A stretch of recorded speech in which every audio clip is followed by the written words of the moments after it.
Hello everyone, my name is Priyanka. I welcome you all to my channel. I hope you all are safe and taking good care of your health. So today I'm back with a new video because today is a very special day for me, as exactly 2 years ago I got my dream job as a cabin crew. So I thought of sharing with you like what are the obstacles I have faced before becoming a cabin crew and what are the things that keep motivated me to become a cabin crew. So without any delay, let's get into the video. तो guys, अगर मैं अपनी journey की बात करूँ तो 6 सितंबर 2018 को मैंने अपनी जर्नी स्टार्ट करी कैबिन क्रू के लिए अपनी करंट एयरलाइन में। तो मैं उन लोगों में से बिल्कुल नहीं थी जिनको कैबिन क्रू बचपन से बनना था या फिर जिनकी ड्रीम जॉब शुरू से रही हो और जिसके लिए उन्होंने काफ़ी पहले से ही प्रिपरेशन लेनी स्टार्ट करी थी। मुझे पता भी नहीं था कि मैं एक दिन कैबिन क्रू बनूंगी और एक वक्त पे ये मेरे लिए एक ऐसा पैशन बन जाएगा कि मैं सच में एक दिन कैबिन क्रू बन जाऊंगी। क्योंकि 10+2 करने के बाद मैंने कॉमर्स स्ट्रीम से पढ़ाई की थी। तो जैसे ही मेरी +2 ख़त्म हुई उसके बाद जाकर के मैंने कॉलेज में एडमिशन लिया।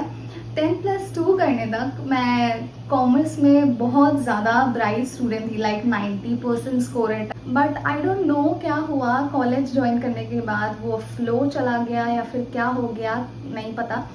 बट फिर भी जैसे तैसे करके मैंने अपने ग्रेजुएशन कंप्लीट करा और ग्रेजुएशन कंप्लीट करने के बाद मुझे आगे पढ़ाई करने का मन बिल्कुल भी नहीं था। तो मुझे हमेशा से अपने लाइफ में कुछ करना था, कुछ बनना था कि जिससे मैं अपने पेरेंट्स को प्राउड कर सकूं। तो ऐसा कुछ जॉब मुझे मिल नहीं रहा था अपने एजुकेशन क्वालिफिकेशन के हिसाब से। तो मैंने पार्ट टाइम के लिए मैंने इवेंट मैनेजमेंट ज्वाइन करी, जहाँ पे मैं as a freelancer event management companies में काम करती थी। एंड वहाँ से मुझे पैसे मिलते थे, तो जो भी मिलते थे मैं अपनी पॉकेट मनी चला लेती थी उससे। तो एक बार ही क्या हुआ कि इवेंट मैनेजमेंट में लाइक ऐसे ही हम लोग बातें कर रहे थे अपने फ्रेंड्स एंड ऑल के साथ। तो वहाँ पे किसी ने मुझे बताया कि आप एविएशन क्यों नहीं ज्वाइन करते हो, आपकी हाइट भी अच्छी है, आप दिखते भी अच्छे हो, तो आप एविएशन ज्वाइन क्यों नहीं करते। बिकॉज शायद उनके कोई जान पहचान में ऐसे थे जिन्होंने एविएशन ज्वाइन करा था।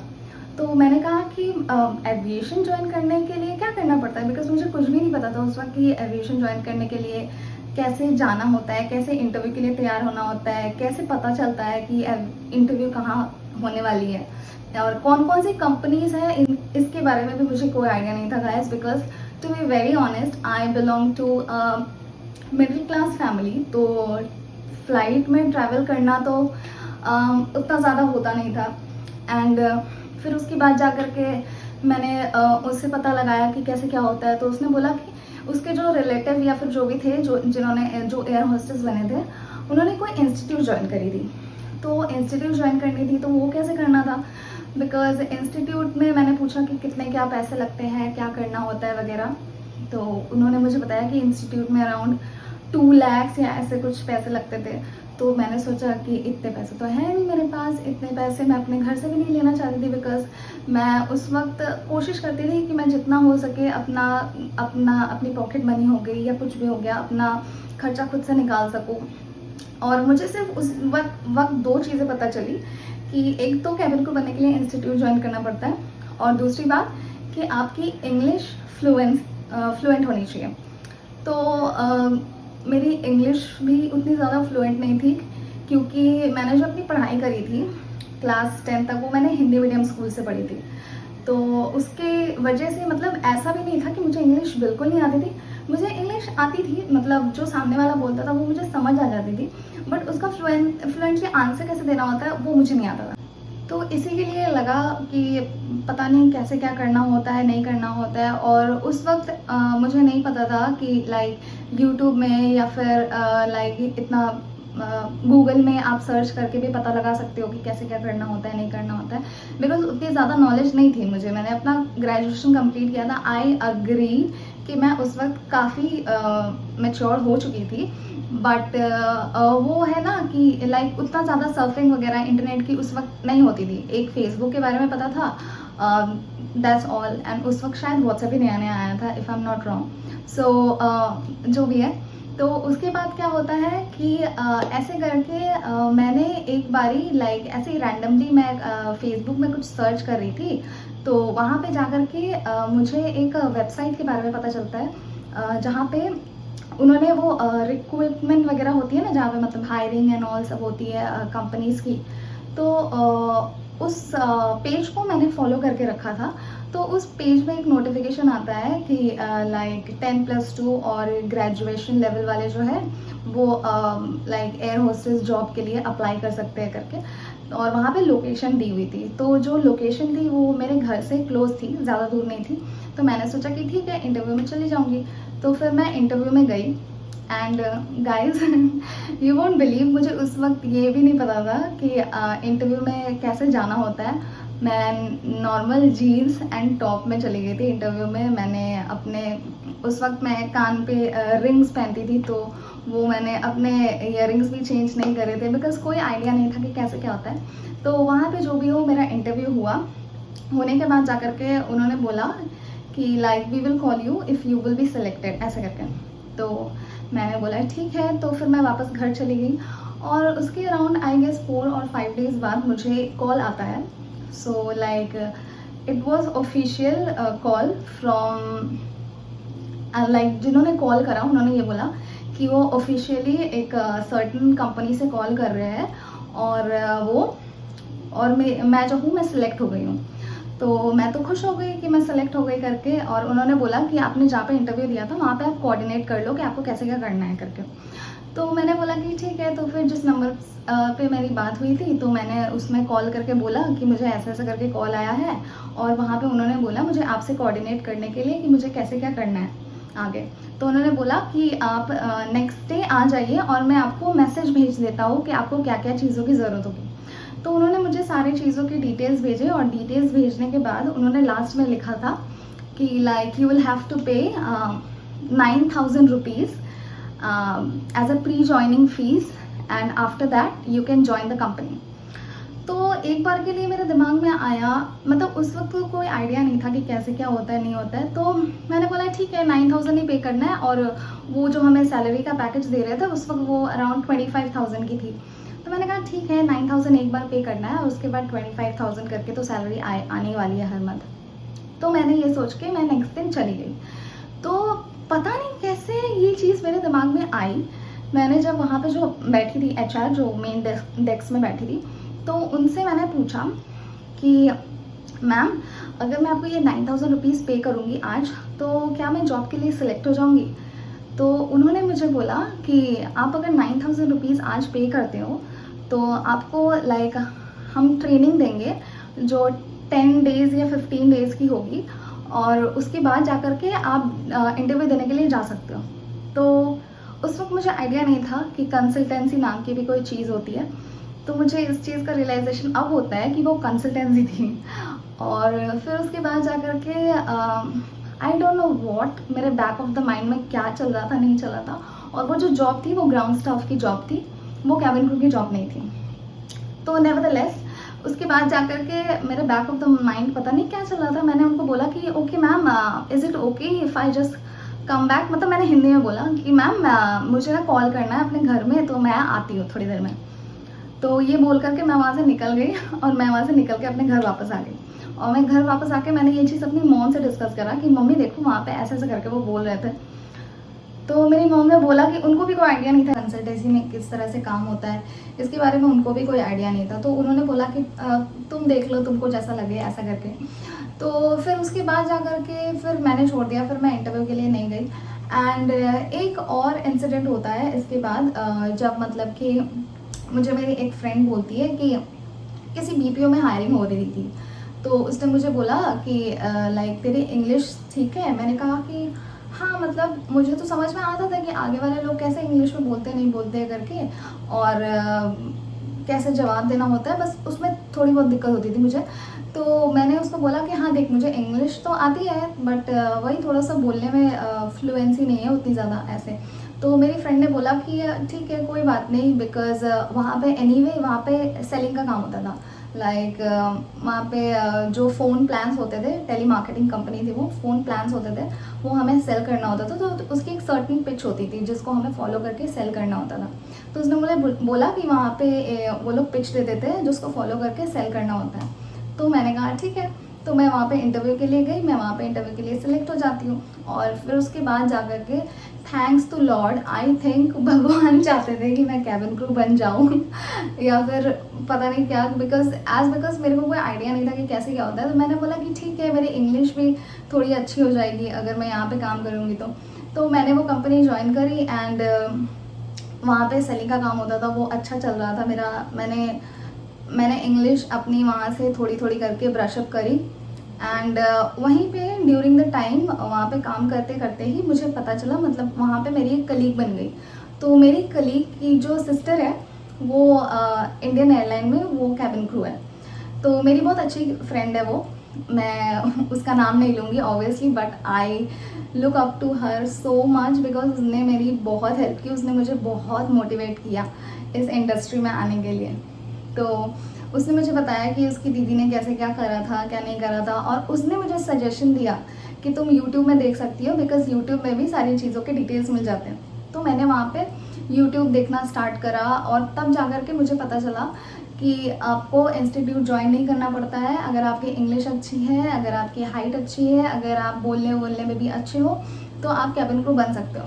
तो मैंने रिलीजियसली यूट्यूब वीडियोस वगैरह फॉलो करे एंड वहाँ पे मुझे पता चला वेट के बारे में। तो मैं उस वक्त थोड़ी सी ओवरवेट थी बिकॉज एज मैं ऑफिस में काम करती थी और उस वक्त कुछ करना नहीं होता था, तो बस ऑफिस का काम, घर जाके खाना, सोना, ऐसे ही चलता था रूटीन। तो कोई फिजिकल एक्टिविटी उतनी ज़्यादा होती नहीं थी। तो उसके बाद जा कर के मैंने जिम ज्वाइन करा, मैंने अपना वेट लूज़ करा और उसके बाद जा कर के मुझे पता चला यूट्यूब से ही कि कैसे सर्च करना होता है एयरलाइंस के इंटरव्यू के बारे में। तो वहाँ से मुझे पता चला कि एयरलाइंस अपनी जॉब वैकेंसीज निकालती है अपनी वेबसाइट में। तो मैं वहाँ पे सर्च करती रहती थी और जब मुझे लगा कि मैं पूरी तरह से प्रिपेयर हो गई हूँ तो फिर मैं इंटरव्यू के लिए गई। और मैं इंटरव्यू जब देने जाती थी, लाइक ऐसा तो सब सोचते हैं गाइस कि वो सिलेक्ट हो जाए, ऐसा तो कोई होता नहीं है कि जो सोचता है कि वो जाए और इंटरव्यू दे करके बस आ जाए। But I don't know why, मैंने इतनी वीडियोस देखी थी, आई गेस मैंने इतनी वीडियोस देखी थी और वहाँ पे वो लोग सिर्फ एक बात बोलते थे कि ये नेसेसरी नहीं है कि आप एक बार में ही सिलेक्ट हो जाओगे अगर आप इंटरव्यू देने के लिए जाओगे। कोई लोग ऐसे भी होते हैं जो लोग 20 बार इंटरव्यू के लिए जाते हैं और उसके बाद जा करके सिलेक्ट होते हैं। तो अपनी होप नहीं छोड़नी है। तो ये वाली चीज़ कहीं ना कहीं मेरे बैक ऑफ द माइंड थी। तो मैं अपने सबसे फर्स्ट इंटरव्यू में गई और लकीली बाय गॉड्स ग्रेस मेरा जो घर है वो एयरपोर्ट के बिल्कुल पास में है। तो जो एयरलाइंस होती है ना, वो मेनली जो अपने इंटरव्यूज़ वगैरह करवाते हैं वो ज़्यादातर लाइक एयरपोर्ट के आसपास जो होटल्स होते हैं वहीं पर ही करवाते थे। बट ऐसी कोई मैंडेटरी बात नहीं है, वो लोग कहीं पे भी करा सकते हैं उस सिटी में। तो एयरलाइंस मैंने पहली इंटरव्यू दी, उसमें उन्होंने बोला कि I call you letter and videos में मैंने देखा था कि अगर आप सिलेक्ट होते हो तो वो तुरंत बोल देते हैं और अदरवाइज वो बोलते हैं we will call you later, इसका मतलब तुम रिजेक्ट हो गए हो। तो फिर मैं फर्स्ट इंटरव्यू जब देने के लिए गई तो फिर उन्होंने ऐसा बोला, तो मैं घर आकर के थोड़ी सी सैड हो गई थी ऑब्वियसली बिकॉज मैं चाहती थी कि मैं जाऊं और मैं एक ही बार में सिलेक्ट हो जाऊं। ऑफ कोर्स यही चीज़ें सब लोग चाहते हैं। तो जब मैं फर्स्ट टाइम गई तो फिर ऐसा हुआ मेरे साथ, मैं घर आई और उस वक्त क्या होता था कि एयरलाइंस अपनी वैकेंसीज निकालती थी कैबिन क्रू की हर वीक एयरलाइंस अपने इंटरव्यूज़ लेती थी हर एक सिटी में। एंड मैं मेट्रो सिटी पे बिलोंग करती थी तो फिर वहाँ पे इंटरव्यूज़ की फ्रीक्वेंसी और ज़्यादा होती थी। तो वहाँ पे मैंने फर्स्ट टाइम जब मैं सिलेक्ट नहीं हुई, मतलब उन्होंने जब ऐसा बोला we will call you later करके, तो मैं सेकेंड टाइम इंटरव्यू देने के लिए गई। तो जब मैं सेकेंड टाइम इंटरव्यू देने के लिए गई तो उसमें भी उन्होंने मुझे ये बोला कि we will call you later करके। फिर जब मैं थर्ड टाइम गई इंटरव्यू देने तो उन्होंने भी ये बोला कि we will call you later. और फोर्थ टाइम ऐसे कर करके मैंने 4 बार इंटरव्यू दिया और 4 बार ही सब लोगों ने यही बोला we will call you later. तो हुआ क्या कि एक दिन मैं, और उस वक्त मैं अपने ऑफिस में काम कर रही थी, मैंने ऑफिस नहीं छोड़ा था। तो मैं एक दिन ऑफिस से आई और मैं जिम जाने के लिए रेडी हो रही थी।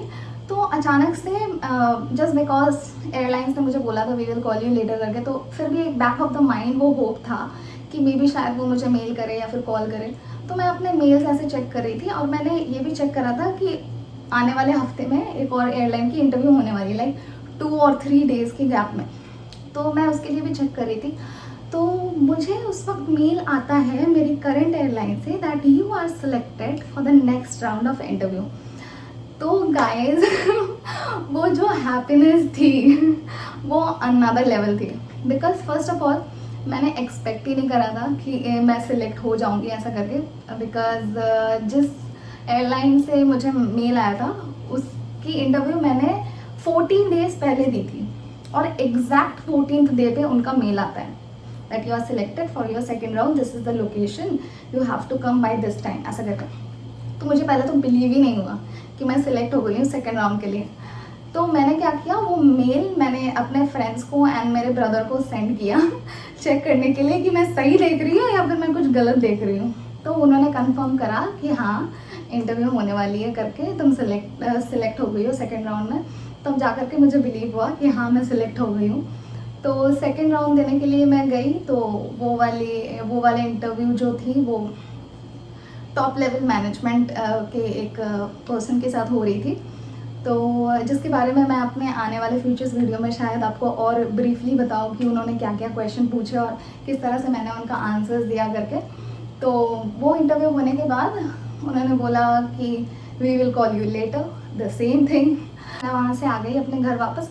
बट होता है ना, जब आप इंटरव्यू देते हो तो फिर आपको लगता है कि आप सिलेक्ट हो जाओगे, आपको सिलेक्ट हो जाओगे, मतलब आपको अपनी परफॉर्मेंस, आप ही अपने जज हो, जो अपनी परफॉर्मेंस को आप जज कर सकते हो, उसके लिए आप सबसे बेटर हो, आपसे बेटर और कोई नहीं है इस दुनिया में। तो वो एक था कि हाँ मैं सिलेक्ट हो जाऊंगी बिल्कुल, बिकॉज मैंने जो आंसर्स दिए थे वो बहुत कॉन्फिडेंटली दिए थे, एंड जो इंटरव्यू थे वो काफ़ी हैप्पी थे। बट स्टिल जब तक कंफर्मेशन नहीं आता है तब तक नहीं आता। तो गाइस मैं जब अपनी सेकेंड राउंड की इंटरव्यू देकर के आती हूँ, उसके अराउंड लाइक 7 to 10 डेज के बाद मुझे वापस से कंफर्मेशन मेल आता है that you are selected in our airline and you need to go through for medicals. तो उसके बाद जाकर के मैंने, और वहाँ पे उन्होंने हॉस्पिटल का नाम मेंशन कर दिया था जहाँ पर जाकर के मुझे मेडिकल्स करवाने थे अपने। तो मैं वहाँ पे गई, वहाँ पे जाकर के मैंने अपना मेडिकल्स कराया। एंड जो मेरी प्रीवियस कंपनी थी, जो मेरी बीपीओ कंपनी थी जहाँ मैं ऑलरेडी काम कर रही थी, वहाँ का जो टीएल था he was very very helpful to me. किसी दिन मुझे इंटरव्यू के लिए जाना होता था तो फिर मुझे छुट्टी दिलाना हो गया, या फिर अगर मुझे मेडिकल्स के लिए जाना है तो फिर उसके लिए हाफ डे पे अगर मुझे लीव लेकर के जाना है उसके लिए परमिशन ग्रांट करना, तो he was very very helpful with that to me. तो उसके बाद जाकर के मैंने मेडिकल्स कंप्लीट कराए। अब मेडिकल्स कंप्लीट करने के बाद मुझे कंफर्मेशन मेल आता है like you are selected, and no किसी वजह से कुछ डिले हुआ होगा जिसके बारे में मैं श्योर नहीं हूँ। तो मेरी एचआर ने मुझे 1.5 month बाद की डेट दी थी ज्वाइनिंग की। तो उसके लिए मुझे काफ़ी टाइम मिल गया था कि जिससे मैं प्रिपेयर कर सकूँ कि मुझे अगर दूसरी सिटी में मूव करना है तो और क्या क्या चीज़ों की ज़रूरत पड़ती है वगैरह। तो गाइस इन सब चीज़ों के साथ ही मैं जब आई यहाँ पे, so it was on 5th September, जिस दिन मैंने पहली बार मैं फ़्लाइट में ट्रैवल कर रही थी, वो भी इसलिए बिकॉज मैं कैबिन क्रू जॉब के लिए सिलेक्ट हो गई थी। और उस दिन मैं सबसे ज़्यादा खुश थी इवन मतलब मैं इतनी ज़्यादा खुश थी कि मैं अपने सिटी को छोड़ करके दूसरे सिटी में जाने वाली हूँ, और मैं अपने फैमिली के साथ नहीं रहने वाली हूँ। इस चीज़ का भी मेरे को उस वक्त रियलाइजेशन नहीं था, जिसका रियलाइजेशन मुझे काफ़ी टाइम बाद होता है। तो ये थी मेरी जर्नी गाइस, जिस तरह से मैंने अपनी कैबिन क्रू की जर्नी पूरी की। After working so hard and from zero knowledge into cabin crew industry to becoming a cabin crew, like it was a roller coaster ride for me, I would say. Because मैंने बहुत सारे experiences लिए हैं यार, मैंने बहुत सारी चीज़ों को फेस किया है कैबिन क्रू बनने के लिए, and I am really really thankful to God कि मैं फाइनली कैबिन क्रू बन गई, मैंने अपने ड्रीम जॉब को अचीव कर लिया। एंड इसी के साथ ही गाइस ये वीडियो को मैं यही एंड करूँगी बिकॉज वीडियो ऑलरेडी काफ़ी लंबी हो चुकी है। एंड मैं अपने नेक्स्ट फ्यूचर वीडियोस में मैं आपके साथ शेयर करूँगी और अपनी कैबिन क्रू जर्नी के बारे में और डिटेल्स में शेयर करूँगी, एंड आपके लिए न्यू वीडियोस बनाती रहूँगी। तो ये वीडियो पसंद आई हो तो इस वीडियो को लाइक ज़रूर करिएगा, बिकॉज उससे थोड़ा मोटिवेशन मिल जाता है कि लाइक हाँ आपको मेरी स्टोरी, मेरी साइड ऑफ द स्टोरी जानने में इंटरेस्ट है या फिर आपको पसंद आ रही है। और इन केस आपके पास कोई सजेशन हो जो आप मुझे देना चाहते हैं तो आप कमेंट बॉक्स में लिख सकते हैं, और मेरे इंस्टाग्राम हैंडल पे भी मुझे कांटेक्ट कर सकते हैं। So thank you so much for being with me, bye, take care.